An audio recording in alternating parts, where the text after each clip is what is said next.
నెల్లూరు జిల్లా కోవూరు మండల కేంద్రంలోని పెయ్యదూడల ఉత్పత్తి పథకంలో భాగంగా లింగ నిర్ధారణ వీర్యము ద్వారా చూలు పశువుల ప్రదర్శన, గర్భకోశ వ్యాధుల ఉచిత చికిత్స శిబిరం జరిగింది. ఈ కార్యక్రమాన్ని ఆంధ్రప్రదేశ్ పశుగణాభివృద్ధి సంస్థ చైర్మన్ గొల్లపల్లి విజయ్ కుమార్ ప్రారంభించారు. ఈ సందర్భంగా విజయ్ కుమార్ మాట్లాడారు. రాష్ట్రీయ గోకుల్ మిషన్ పథకం ద్వారా ఆంధ్రప్రదేశ్లో 60,000 పెయ్యదూడలు పుట్టాలని, రైతన్నకు లక్ష్మీ కళ పట్టాలని తెలిపారు. లింగ నిర్ధారణ వీర్యం ద్వారా చూలు కట్టిన పశువుల ప్రదర్శన ఏర్పాటు చేసి పశువులకు మినరల్ మిక్చర్ అందజేశామన్నారు. అనంతరం ఉప సంచాలకులు డాక్టర్ టి సోమయ్య మాట్లాడుతూ, జిల్లాలో పెయ్యదూడల ఉత్పత్తి పథకం ద్వారా చూలు కట్టిన పశువుల ప్రదర్శన, గర్భకోశ వ్యాధుల చికిత్స శిబిరం ప్రతి ప్రాంతీయ పశు వైద్యశాలలో నిర్వహించడం జరుగుతుందని చెప్పారు.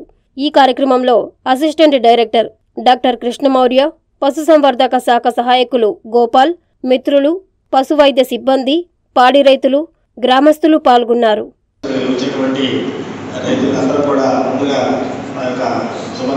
ముఖ్యంగా ఈరోజు ఈ చిన్న కార్యక్రమం మీకు తెలుసు, సార్ చెప్పేటప్పుడు ఈ పెయ్యదూడల పథకం సంబంధించి గవర్నమెంట్ ఇస్తున్నటువంటి ప్రోత్సాహాన్ని మన హాస్పిటల్లో కూడా తీసుకోవడం జరిగింది.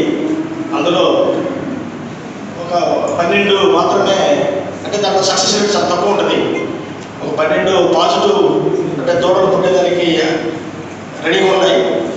దానిలో భాగంగా ఈరోజు ఈ చిన్న సమావేశాన్ని ఏర్పాటు చేసి వాళ్ళకి ఈ పుట్టేటువంటి దూడలకి మేనపించరు కొద్దిగా ఇంజక్షన్ మామూలుగా మందులు ఇచ్చేదానికి కూడా ప్రభుత్వం ముందుంటుంది. కాబట్టి ఈ ముందు కూడా ఈ యొక్క ప్రోగ్రాన్ని అందరూ అంటే మనకు పక్కన ఉండడం అనేది మనకు అవసరం. ఎందుకంటే పాల ఉత్పత్తికి మనకు కావాల్సింది ఎక్కువగా అవి పుడితేనే రైతు ఆర్థికంగా అభివృద్ధి చెందుతాడు. కాబట్టి మరి ఆ పథకానికి సంబంధించిన అది చాలా కాస్ట్ ఉంటుంది. 1600 దాకా అవుతుంది గవర్నమెంట్కి. కానీ అది సబ్సిడీతో మనకు 500 మాత్రమే మనకి ఇస్తుంది. అది కూడా కట్టకపోతే కూడా సార్ చెప్పాడు వల్ల మీకు రీఫండ్ ఇస్తారు. అదే మగదోడు పుడితే 250 తిరిగి ఇస్తారు. కానీ ఇది మంచి ప్రోగ్రాం. ఈ ప్రోగ్రాన్ని మరి ఈ సంవత్సరం ఇంకా ఎక్కువగా మనం దూడలు పుట్టించడానికి మీ రైతుల సహకారంతో మీరు ముందుకు వస్తే మేము కూడా మా పశువులకు సంబంధించి కూడా ముందుండి ఈ సంవత్సరం ఈ 24-25 సంవత్సరంలో 23-24 సంవత్సరంలో ఎక్కువగా పడదూడలు పుట్టించే కార్యక్రమాన్ని ముందుకు తీసుకుంటాం తెలియజేస్తూ నన్ను రాష్ట్ర స్థాయిలో పశుగణాభివృద్ధి సంస్థ చైర్మన్గా ఎంపిక చేయడం చాలా ఆనందంగా ఉంది. ఈ బీసీ వర్గాలకి ఇవ్వటం కూడా మన ముఖ్యమంత్రి గారికి, ముఖ్యంగా ప్రసన్న కుమార్ రెడ్డి గారికి ప్రత్యేక ధన్యవాదాలు తెలియజేస్తున్నాం. ఈరోజు భారతదేశంలో మంచి పోషక విలువలతో కూడిన ఆహారం 30% మంది తింటున్నారు, తాగుతున్నారు, చేస్తున్నారు. 70% మంది ప్రజలు పోషక విలువలతో కూడిన ఆరోగ్యాన్ని తీసుకోలేకపోతున్నారు. ఇప్పుడు ఈ పశు సంపద చాలా తక్కువగా ఉంది. జనాభా ఎక్కువగా పెరుగుతున్నారు. జనాభాకి తగ్గట్టు పశు సంపద పెరగడం లేదు.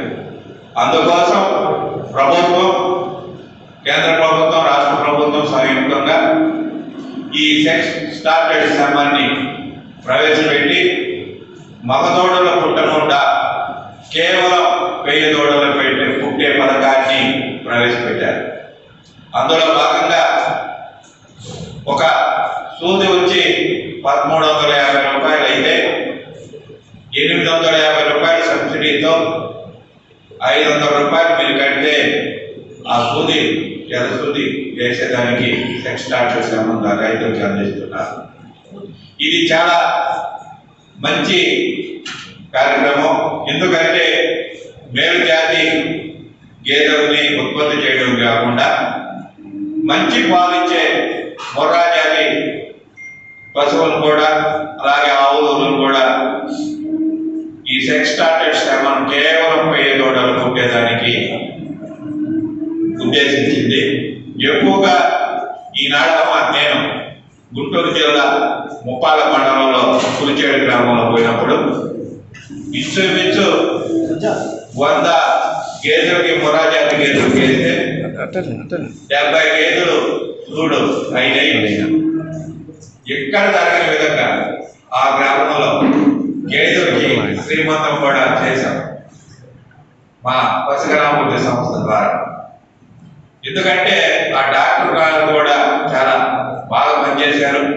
ఒక సూదికే కట్టునిచ్చే విధంగా పనిచేయడం జరిగింది. అందుకని ఆ గ్రామాన్ని కూడా మేము దత్తత తీసుకొని చూడైనప్పటి నుంచి ఈయన దాకా కూడా మన పశుగణాభివృద్ధి సంస్థ కూడా పోషక విలువలతో కూడిన ఆహారాన్ని ఈయన దాకా మేము అడాప్ట్ చేసుకొని ఇవ్వటం జరిగింది. ఇటీవల కావలి ముక్తాపురం గ్రామం కూడా అక్కడ రైతులు కూడా ఎక్కువ పశు సంపద ఉంది. ఆ గ్రామాన్ని కూడా దత్తత చేసుకోవడం జరిగింది. మన నియోజకవర్గంలో మంచి గ్రామాలు ఎంపిక చేసుకొని వాటిని కూడా దత్తత తీసుకొని పాల ఉత్పత్తిని పెంచే విధంగా, పశు సంపద పెంచే విధంగా, రాబోయే తరాలకి మంచి పాలని ఉత్పత్తి అయ్యేదానికి ఈ సెక్స్ స్టార్టర్ శ్రమని ప్రవేశపెట్టాం. కాబట్టి ఈ అందరూ రైతులు ఉపయోగించుకొని మంచి పాల ఉత్పత్తిని, పశువుల ఉత్పత్తిని పెంచాల్సిందిగా కోరుతున్నా. ఒకవేళ మీరు పేదోడు కానీ పుడితే మీకు ఆదాయ వనరులు కూడా వస్తాయి, అమ్ముకుంటే కూడా మంచి డబ్బు వస్తుంది. లేదు పశువులుగా పుచ్చుకొని పాడి పరిశ్రమను కూడా అభివృద్ధి చేసుకోవచ్చు. రైతుకి పాడి పంట ఉంటేనే ఎక్కువ ఆదాయం వస్తుంది. కనుక పశు సంపదను పెంచుకోండి, మంచి గేదెలను పెంచుకొని మీ ఆదాయాన్ని పెంచుకోవాల్సిందిగా కోరుకుంటూ సెలవు చేయటము. తర్వాత వాళ్ళకి కావాల్సిన లిక్విడ్ నైట్రోజన్ ఎర్ర ఇంజక్షన్కి సంబంధించి అందించడము కార్యక్రమము. అయితే ఈరోజు ఇంకా ఈ ఉత్పత్తి చేసే శ్రమ కేంద్రాలు మన రాష్ట్రంలో 3 ప్రాంతాల్లో ఉన్నాయి. బనవాసి, నంద్యాల, వైజాగ్ ఈ ప్రాంతాలన్నింటిలో ఉన్నాయి. వాటన్నింటినీ కూడా పర్యవేక్షిస్తున్నారు. అలాగే పశువుల ఉత్పత్తి కేంద్రాలు ముఖ్యంగా మన జిల్లాలోనే గౌరవనీయులైన ఆ రోజు వెంకయ్య నాయుడు గారు మనకి మన జిల్లాకి దేశంలోనే 2వ స్థానంలో తీసుకొచ్చి చింతలదీవిలో ఈరోజు 19 జాతుల ఆవులు, గేదెలను ఏర్పాటు చేసి ఆ సంస్థ కూడా సారవారి కంట్రోల్లో ఉంది. అక్కడ ఒంగోలు జాతి ఆవులు కూడా ఉన్నాయి. అక్కడ వాటిని కూడా వారి పర్యవేక్షణ ఉంది. అలాగే నగరికల్లు ఫామ్ ఉంది. అలాగే ఇంకా మన ఈ జిల్లా రాష్ట్ర మొత్తంలో ఉన్న ఈ పశు సంవర్ధక శాఖ, పశుగణాభివృద్ధి సంస్థలో ఉన్న సంస్థలన్నింటినీ కూడా వారు ప్రత్యక్షంగా తిరిగి పర్యవేక్షణ చేసి వాటి అభివృద్ధి చేసి రైతులకి మేలు చేయాలి. రైతులకి మేలు జాతి పశువుల్ని అందించాలి. మేలు జాతి పశువులు ఇవ్వడం ద్వారా పాల ఉత్పత్తిని పెంచాలి అనే లక్ష్యంగా పనిచేస్తున్నారు. దానిలో భాగంగా ఈరోజు 1000 దూడల ఉత్పత్తి పథకాన్ని రాష్ట్రీయ గోకుల మిషన్ ద్వారా ఏర్పాటు చేసి దాన్ని 500 రూపాయలకి రైతుకి అందించి 500 రూపాయలకి 2 సార్లు ఇంజక్షన్ చేస్తే అది చూలు నిలవకపోతే తిరిగి మళ్ళా 500 రూపాయలు రైతుకి అందించే దానికి కూడా మనం, ఎందుకంటే రైతుకు ఉచితంగా చేయాలి. చూలు నిలిస్తేనే రాష్ట్ర ప్రభుత్వం 500 తీసుకుంటుంది. చూలు నిలవకపోతే మళ్ళా 500 రూపాయలు రైతుకు కూడా అందించే కార్యక్రమాన్ని కూడా చేస్తాము. నిన్న ఒక రైతుతో మాట్లాడితే కొన్ని అంటే సమయాలను బట్టి, అక్కడుండే ఆరోగ్య పరిస్థితులను బట్టి కొన్ని చూలు నిలవు. ఆ సమయంలో ఆ రైతుకి నష్టం కలగకూడదని 500 రూపాయలు తిరిగి ఇచ్చే కార్యక్రమాన్ని కూడా చేస్తున్నారు. రాష్ట్ర వ్యాప్తంగా